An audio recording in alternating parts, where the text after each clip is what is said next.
Ndi nthawi ya nkhani ndipo madzulo ano muli ndi ine Ronald Mpaso poyamba nayi mitu yake. Mtsogoleri wa dziko lino a Lazarus Chakwera wati wakhumudwa ndi kukanidwa kwa a Martha Chizuma pa udindo wa mkulu wa bungwe la Anti-Corruption Bureau.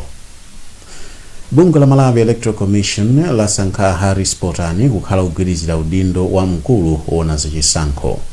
Ndipo a Thompson mpinganjira auza bwalo la milandu kuti akhala kupereka ndalama za nkhani ku zipani zina za ndale mdziko muno. Tindi zimenezi ndi zina zambiri tiyeni tikhalire limodzi.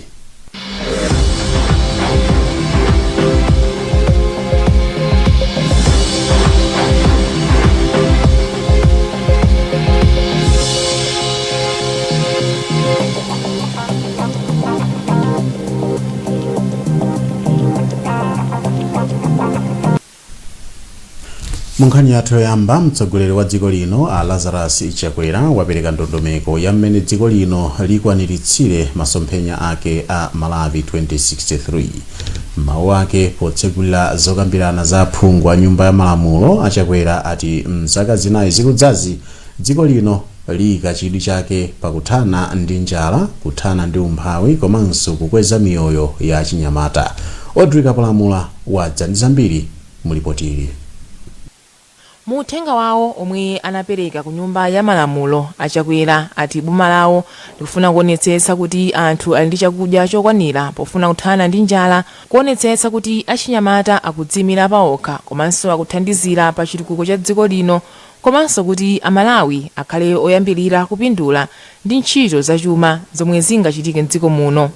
Iwo ati pofuna kukwaniritsa izi, maofesi a boma, nthambi za boma komanso maunduna osiyanasiyana ofunikira akhala akuwapatsa zowayenereza pogwira ntchitoyi. A Chakwera ati boma lawo lipitirira kuthana ndi katangale komanso kuonetsetsa kuti dziko lino likupita patsogolo pachuma ngakhale pali mavuto a matenda a COVID-19.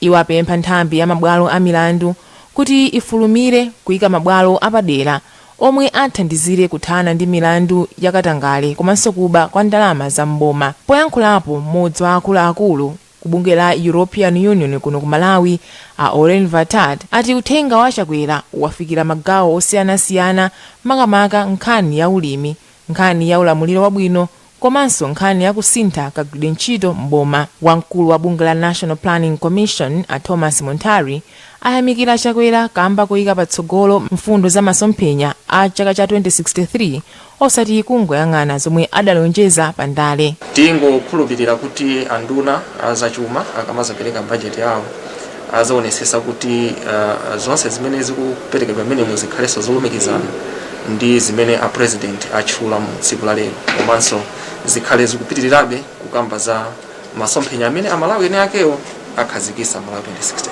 Koma mneneri ku chipani cha Democratic Progressive nyumbayi, a Brian Saka ati a Chakwera atayamwayi ofotokozera Malawi zinthu zofunikira pa miyoyo yawo kamba kuti zomwe ayankhula sizidakhudze kopambana miyoyo ya anthu.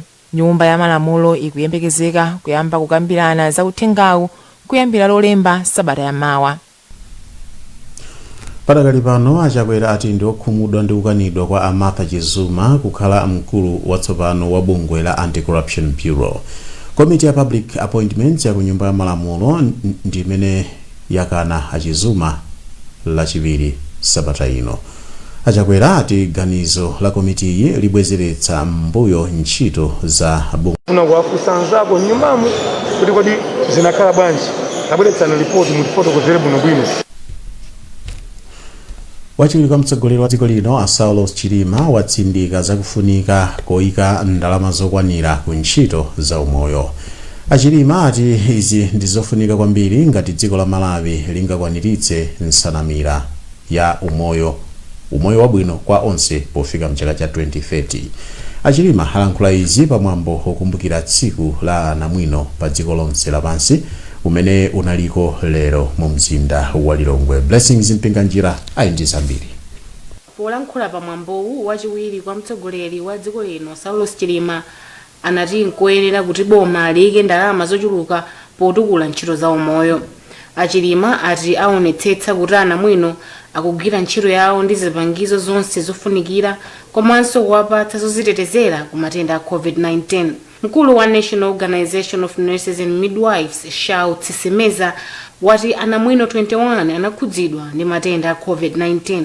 Kuno ku Malawi nafeso tikunena choncho kapena boma lathu likunena choncho komano ifeyo ngati ena kamene tapasidwa chinchito chimene tikunena zofunika kukhonza mwina ndi mwina ngati tingalandiredi kuti chichitike.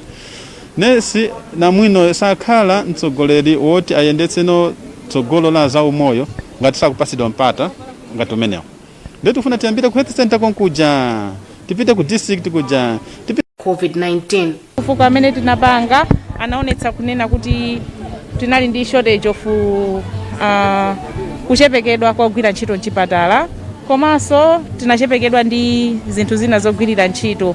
Izi zimakamaka timapanga compare nthawi imene tina COVID anatipeza ndi panopa zinaonetsa kuti kumayambiriro kwenikweni ndi kumene tinali ndi zovuta zambiri, tinalibe zida zoperekera mpweya zimene zimafunikira, koma pa nthawi iyi zikuoneka kuti zinthu zija zinapanga improve. Tsiku lokumbukira anamwino limachitika chaka chilichonse pa 12 May pa dziko lonse lapansi.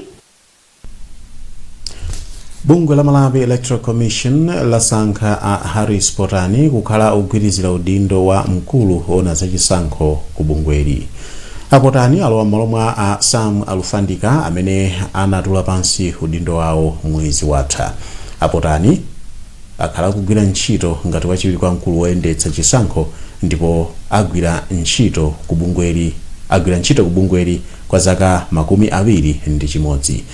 Kalata imene wapampando wa bungwe la Malawi Electoral Commission Justice Chifundo Kachali walemba yafunsa anthu ndi nthambi zosiyanasiyana kuti zithandizire kuti Apotani agwire bwino ntchito yawo. Bungwe la Malawi Local Government Association lapempha boma kuti lithandize makonsolo kuti ngongole zochuluka pangongole zochuluka zimene ali nazo. Mkulu wa bungweli a Hadrod Mkandavire wati ngongolezi ndi kuphatikizapo malipiro ogwira ntchito, mabilo amagetsi ndi madzi. Iwo ati ngongole zina zimene makonsolo wena ali nazo zakhalapo kwa zaka pafupifupi 10. Amkandavire apereka pempholi pa zokambirana zapakati pa makonsolo ndi unduna wa zachuma zimene zachitikira pamakina a intaneti. Matthews Kasanda wadza ndi ripoti. Ankandawire anafotokoza kuti malingana ndi ngongole zomwe makonsolowa ali nazo nzokayikitsa kuti angakwanise kulipira zonse pogwiritsa ntchito ndalama zomwe amalandira kuchokera ku boma zomwe ndi zochepa komanso zomwe amatolera kuchokera ku misonkho. Iwo ananena izi pa mkumano womwe nduna wa zachuma unachititsa ndi makonsolowa pofuna kumva maganizo awo pa ndondomeko ya zachuma cha mchaka cha 2021 ndi 2022 yomwe aphungu a nyumba ya malamulo akhala kukambirana. Ndipo poyankhulapo mkulu woyendetsa zachuma ku konsolo ya Mulanje a Ellen Kaira anati mavuto omwe makonsolo akukumana nawo mdziko muno ndi ofanafana ndipo limodzi mwa mavutowa ndi kulephera kutolera ndalama zokwanira zomwe zimachititsanso kuti makonsolowa azilephera kukwaniritsa zinthu zomwe anthu okhala m'mabomawa akusowekera. Poyankhapo pa izi nduna ya zachuma Felix Mulusu anati unduna wawo ukhala ukumana ndi makonsolo a mizinda komanso kuti boma likhala likuwunikirapo za pempho lomwe makonsolowa apereka kuti athandizidwe pa nkhani ya zachuma. A Thompson Mpinganjira auza bwalo la milandu kuti akhala kupereka ndalama ku zipani zina za ndale mdziko muno. Mwachitsanzo a Mpinganjira ati anaperekapo ndalama zokwana 94 million kwacha ku chipani cha Malawi Congress atafunsidwa kutero ndi mtsogoleri wake. Iwo atinso anapereka ndalama zokwana 350 million kwacha ngati ngongole ku chipani cha UTM atafunsidwa kutero ndi mtsogoleri wa chipanichi. Sipokhapo Mpinganjira atero kuti anaperekanso ndalama zokwana 40 million kwacha ndi 950 million kwacha ku zipani za People's PP komanso Democratic Progressive DPP mu mndandanda otero. Mpinganjira akuyankha mlandu ofuna kupereka ziphuphu kwa oweruza milandu pa mlandu wa chisankho cha mtsogoleri wa dziko chimene chinachitika mchaka cha 2019. Koma iwo anakana kupereka umboni pa nkhaniyi. Oyimira mlandu wa bungwe la Anti-Corruption Bureau a Victor Chiwala atawafunsa kuti afotokoze bwino za nkhaniyi. Akaidi makumi awiri ndi mphambu zitatu apezeka ndi nthenda ya COVID-19 msabata zitatu zapitazi. Izi zikudza patapita pafupifupi mwezi opanda munthu wina aliyense kupezeka ndi nthendayi mndende za dziko lino. Olankhulira nthambi ya ndende mdziko muno achimwemwe Shava watsimikiza za nkhaniyi ndipo atero kuti ayamba ayimitsa ganizo lawo kumeneko loyambiranso kulola anthu kumakaona abale awo ku ndende. Matthews Kasanda ali ndi zambiri mu nkhaniyi.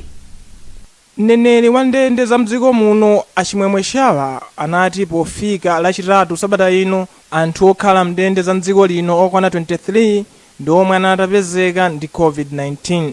Iwo anafotokoza kuti chiwerengerochi ndi cha anthu omwe apezeka ndi nthendayi masabata atatu omwe apitawa.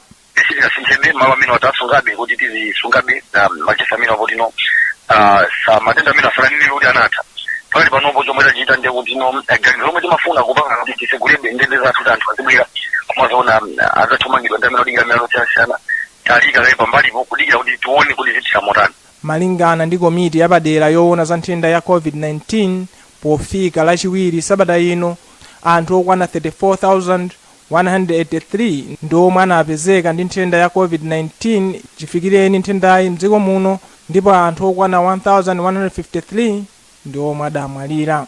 Pakadali pano anthu mdziko muno akulandira katemera wa COVID-19 wotchedwa AstraZeneca ndipo anthu pafupifupi 325,797 ndi omwe alandira kale katemerayi. Anthu amene akukhala m'madera oyandikana ndi maiko ena ali pa chiopsezo chotenga nthenda ya COVID. Izi zadziwika pamene bungwe la Malawi Red Cross lalimbikitsa ntchito yolimbana ndi mliriwu m'boma la Nsanje limene lachita malire ndi dziko la Mozambique. Selina Tambula ali ndi zambiri mulipotiri. Mkulu woyang'anira ntchito za Malawi Red Cross m'boma la Nsanje Patricia Gadi ati cholinga cha ntchitoyi ndi kulimbikitsa anthu kuti apitirize kutsatira njira zodzitetezera ku COVID-19 ngakhale chiwerengero chili chochepa mdziko muno. Kotero iwo ati ntchitoyi akugwira m'madera oyandikana ndi malire a dziko la Mozambique, m'misika komanso poyenda khomo ndi khomo ndi kufalitsa mauthenga. Choncho ma volunteer also akumalimbikitsanso anthu kukasambidwe koyenerera kam'manja komanso mmeneso angavalire maski moyenerera kuwalimbikitsanso anthu kuti akabayitse katemera banja pa banja monga ana oyambira zaka 18 kumapita kutsogolo. Ndipo amene akulimbikitsa ntchito za umoyo pa chipatala cha boma cha Nsanje a George Mbotwa ati ntchitoyi ndiyofunikira kwambiri pamene anthu 178 anadwala matendawa ndipo anthu 4 anamwalira. Koma ndi nthawi taona kuti ngati ku Nsanje kuno pano tikutha mwezi tuthamangira mwezi wachiwiri tisanapange register case kapena munthu wina tisanapezeso munthu wina aliyense amene ali ndi COVID-19. Zimene zizapangisa kuti anthu abwerereso mbuyo anthu kwachita ndi anthu akuona kuti mwina matenda ajatu atha. Koma takhalabe tikulimbikisanabe nawo kuti anthu adziwe kuti chete amene wachitikayi sakutanthauza kuti matenda awatha. Ambotwa ati anthu 5,840 alandira kale katemera wodziteteza ku kachilombo ka corona. Ndipo a Stanford Njala amene ndi msozi akuti apindula ndi mauthenga amene a Red Cross akufalitsa. Kweni ndatulapo kunena kuti matenda amene a COVID-19 ndovutadi kwambiri aphadi anthu ambiri komanso kuphatikiza apopo ngati ife anthu tinena kutengerapo mbali kulandira katemerayo kuti mwina atiteteze. Panopa ngati mmene afotokozera kuti ku India wayambapo fenzi 3 kuti wayambadi komanso ndamvanso ku Kenya wataninso wayambanso. Pa tsikuli a Red Cross anafalitsa mauthenga COVID pa msika wa Mbenje komanso anapita m'makomo angapo m'mudzi mwa Mbenje mdera la mfumu yayikulu Ngabu. Kuchepa kwa alangizi a zaulimi kukubwezeretsa mbuyo ntchito zaulimi m'madera akumidzi malinga ndi kafukufuku amene bungwe la Center for Community Empowerment Initiative lachita wapezanso kuti alimi m'madera ovuta kufikirako ndi amene akuvutika kwambiri chifukwa cha kusowa kwa alangizi. Patience Lunda ali zambiri mulipotiri. Mkulu wa bungwe la Center for Community Empowerment Initiatives Gilbert Banda anati vutoli limaonekera kwambiri ku ulimi wa ziweto chifukwa kusowekera kwa ulangizi kumapangisa kuti ziwetozi zife. Abanda anati bungweli laphunzitsa alangizi 45 kuti afikire m'malo momwe mukusowekera alangizi a zaulimi momwe angasamalire ziweto zawo. Nda anthu okhawo amene amakhala pafupi ndi mlangizi uja amene atha kumathandizidwa msanga.